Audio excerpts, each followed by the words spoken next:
everybody. My name is Elaine Lim. I am from Singapore, for Southern Asia. I'm Chinese. I am a beatboxer. I am an arts educator. I'm a content creator.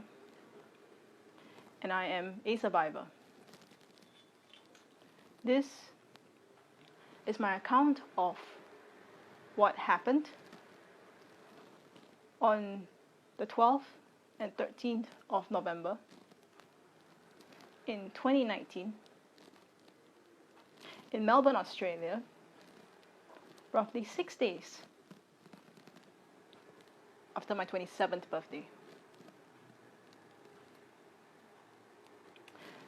Before I start, I'd like you to understand that the reason for me getting this video out is because of the following reasons. 1, I want the truth to be known, and I want whatever that was done to me to be known. By who and what was done. I also want to tell the other survivors out there who may be watching this video that it's okay to hold your pup accountable.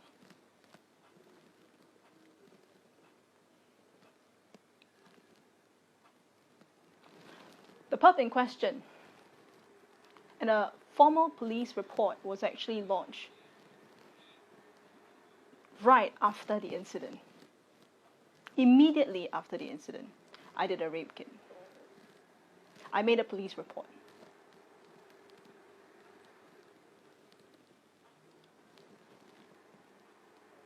If it happened in Singapore, I'm sure he wouldn't have been able to walk away after he initially got called into the police station.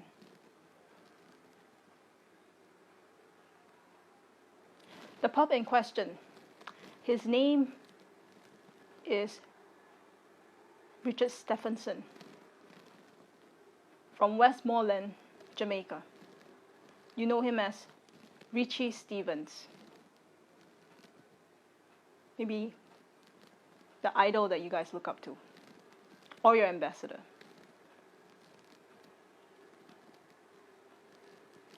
It's a shame that one of your ambassadors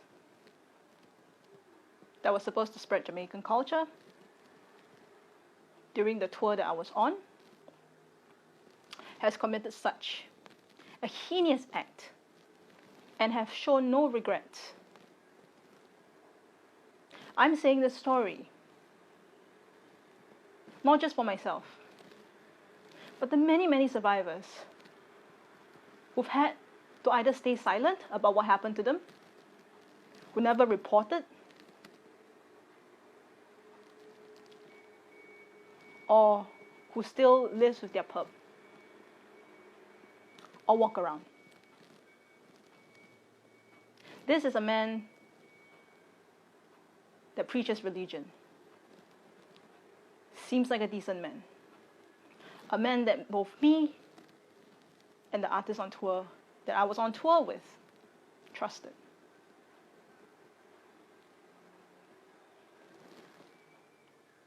There are some facts that I would like to be clear.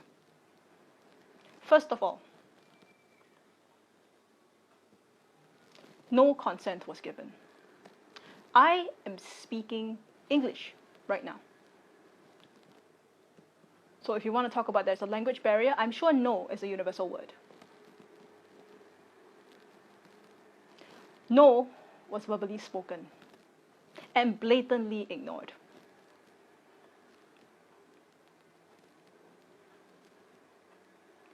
I did not go into a hotel with him, for those people who have heard several versions of the story. We were staying together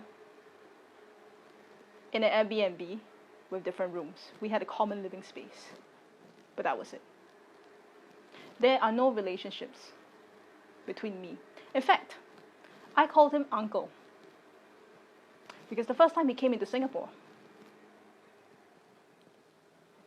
he tried to stick his tongue down my throat. And I came from a very sheltered place. In Singapore, we don't have a lot of crime of the extent that other people or other countries might face. So I lived a very sheltered life. Initially, when he did that to me, all I did was I just closed my mouth, didn't allow it, but at the same time, as Asians, we are taught to respect our guests. The only thing I asked my friend at that point in time was, is this a Jamaican culture? Is this a Jamaican way of greeting? And that's when she said, no. This is the behavior that he is doing when he's flying the flag of Jamaican up high.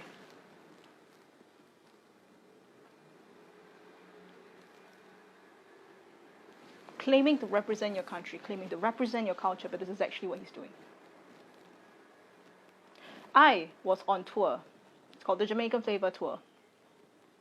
With my friend, who I was doing a behind the scenes for, and managing several aspects of the tour.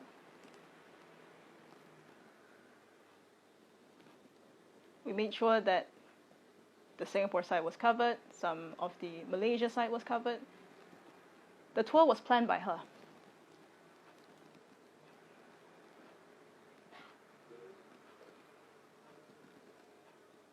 So, whatever rumor there was that said that we were Chinese girls who only wanted money, look me in the eye now and tell me that I'm lying. Tell me that we needed money. In fact, ask any survivor, do you think the money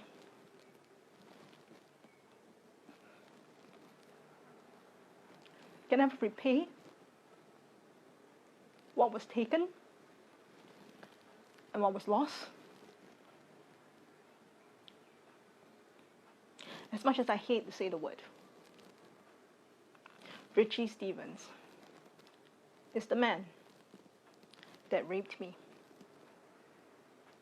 When my friend left for a studio and I stayed behind to do my work. I stayed behind to edit a music video that I was behind on. And we trusted him enough that no funny business was going to be tried when I was left alone with him.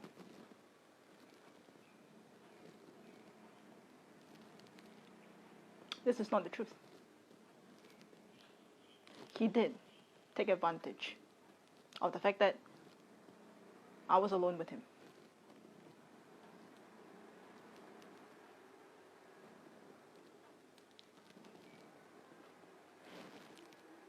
During which he was having phone calls. And he was talking about his mother. How she had a surgery. And he was worried for her. He got so visibly upset. He asked for a hug. I was like, okay, hug, fine. I agreed to a hug.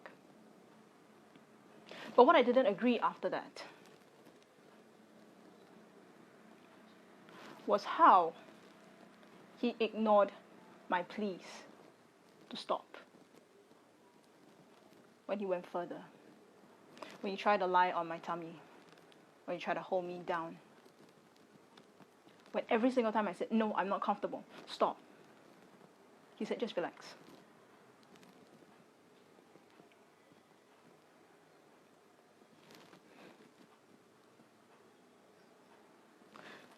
This happened in 2019. Yet we're at 2021. And I still remember every single aspect of what had happened. Do you think for a survivor is so easy? It just stops there. How many times of therapy I had to go through? The relationships that I've lost. I was a shell of myself.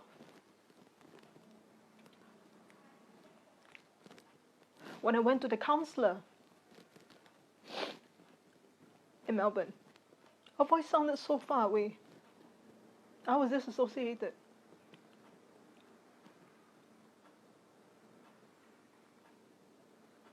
But yet I remember every single thing. Can you imagine how that feels like? He did it not once. First he started to stuck his finger, during which I panicked. And I said, I need to go to the toilet. I need to go. What the hell is this? No. He proceeded to try more. And then he penetrated me. And it happened for 3 times. During which there was nothing I could do. He's a way bigger guy than me. Deep in my heart, the only thing that I wish at a point of time, because I realized that I couldn't fight back, was just wishing that my friend would come back.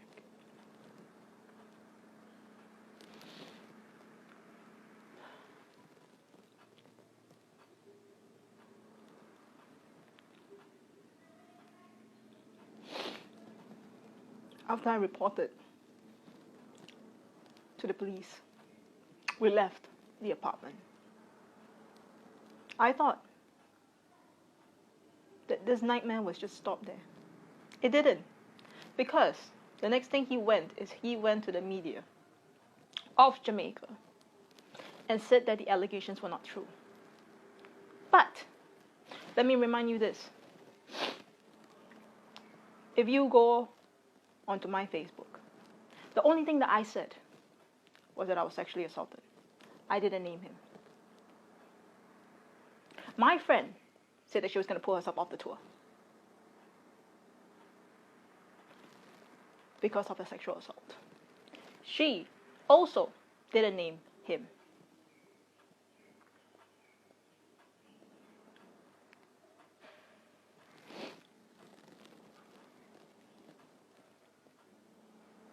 Yet, on the Jamaica media, if you search, Jamaican artist rape Australia, right there was zero consideration of the fact that he just did that to me with no remorse whatsoever. When visibly I said no, verbally I said no, stop it. You're hurting me. Ignored. Blatantly ignored. Yet he can pretend like everything was okay when my friend came back. I was shell-shocked, sitting at the computer. I didn't know what to say. I didn't know what to do. Before that, he has tried to kiss me, as mentioned. During the Indonesia leg of the trip, he did also attempt, and I pushed him away. I said no. During then, he respected my boundaries. But this one, zero respect for boundaries. Blatant ignoring. Oh no. No is a freaking universal word. 2 letters. No. I think that's pretty clear.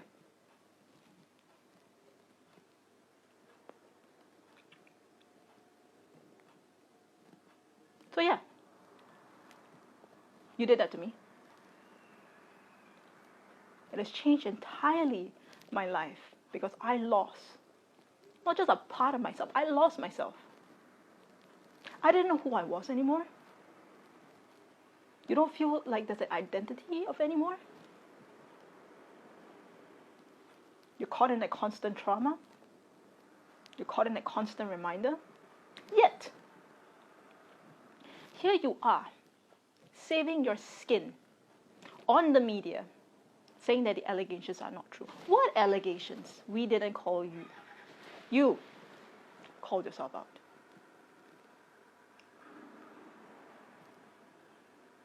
What allegations, pray tell?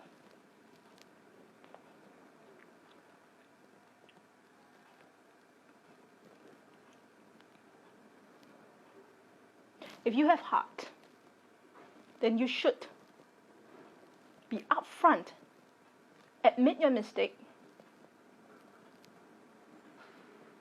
and tell people what you've done.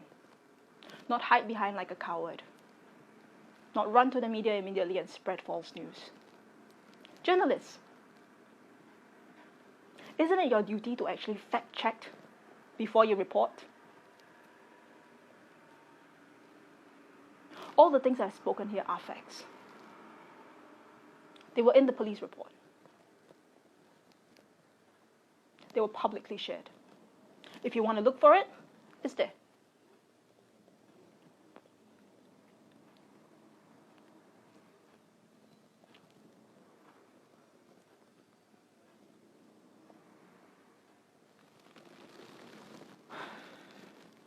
There's always this saying that I keep hearing. Oh, he has a family, so he can't be a pup. And this is precisely why there's so many of such cases.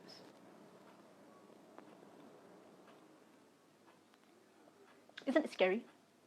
The thought that the person next to you might be a pup, a hidden pup, and you don't know it?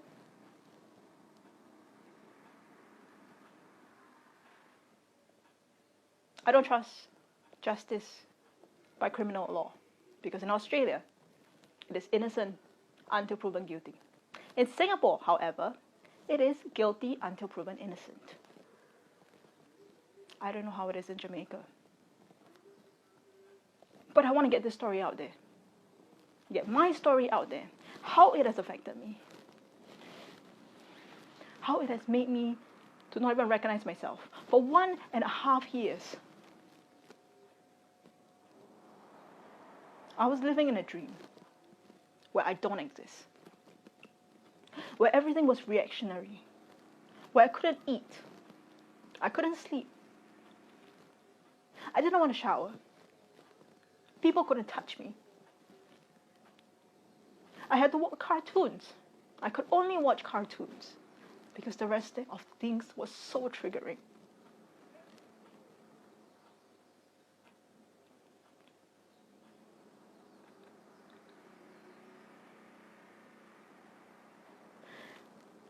And let me tell you this, so many times, I've thought about killing myself because I didn't know how it was going to work. I prayed for justice. I was a believer in justice. I believed in the police. But then I learned that the laws are here to protect the pups. Still, the power is with the people. It's up to every single individual to decide what is right.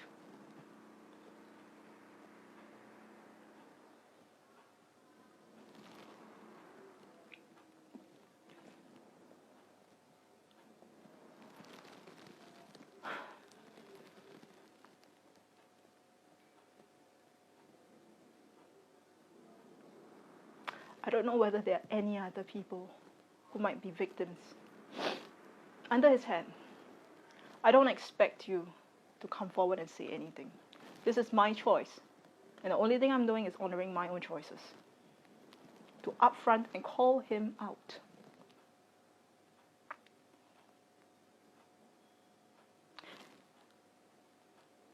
If you want to hear snippets of what exactly happened, you can find it in verse 2 of Not All That Glitters Is Gold. That was penned and written by my friend. That is now an anthem for survivors.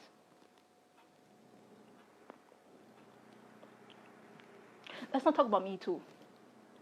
Let's just talk about this very horrible concept of how many people are pups in disguise. Of how many cases I've heard. of how many red tape survivors have to jump through to seek justice and redress for their own case. Yet people are so quick to dismiss. Either say this person dressed slutty, or this person is a certain way, or promiscuous. Sorry. Well, I'm none of that. I'm a straight individual with a 14 years stable relationship with my partner who has supported me throughout this whole thing. That this person, Richie Stevens, has blatantly ignored. This effect of what he has done does not just stop at me. You've created a wave of impact. You've hurt me, but then you've hurt my mother, who blames herself for letting me even go to Australia. You've hurt my partner,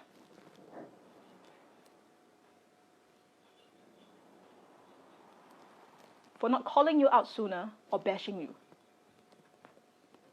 when you first did that to me in Singapore, by kissing me. You've hurt my friend, who treated you like a mentor, who wanted to really grow reggae, the scene in Asia, to represent Jamaica proper because she loves Jamaica. The many, many things that you've put on the line, that you've affected the lives of so many of my loved ones. This is also one of the reasons why I'm coming out to say this right now. A simple assault does not only affect the survivor. It never does.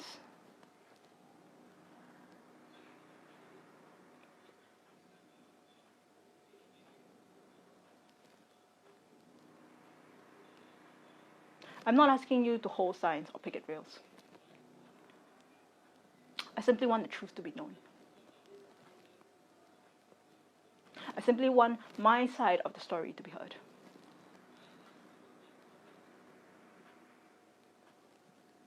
And to come forward and tell you that all the things that he has accused or alleged that we actually did.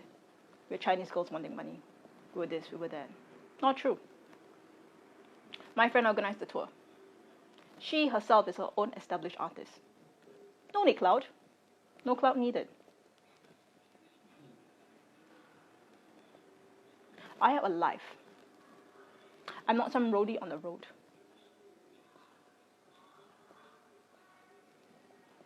Not only was I documenting, I was also helping with the administrative stuff. I was very much a part of my friend's team.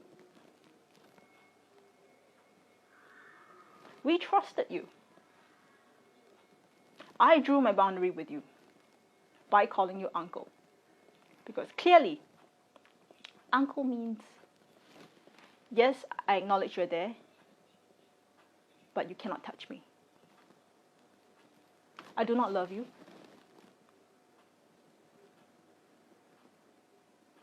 I'm in love with my partner. And we've actually kept in contact the whole time throughout the tour. All the way until the incident happened, and that's when I disappeared and he knew something was up. You have a family. Yet, without a blink of an eye, you can still do that to me. You have a daughter. So who says just because you're a family man means you're a saint?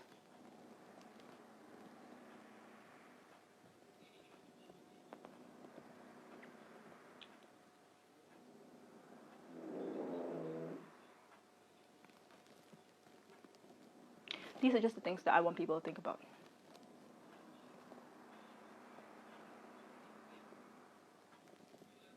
Again, these are all facts. Then you can look up. And I'm addressing just the other concerns that I've heard. The truth will be known. And in one way or another, you can't run from the truth. Thank you, everybody.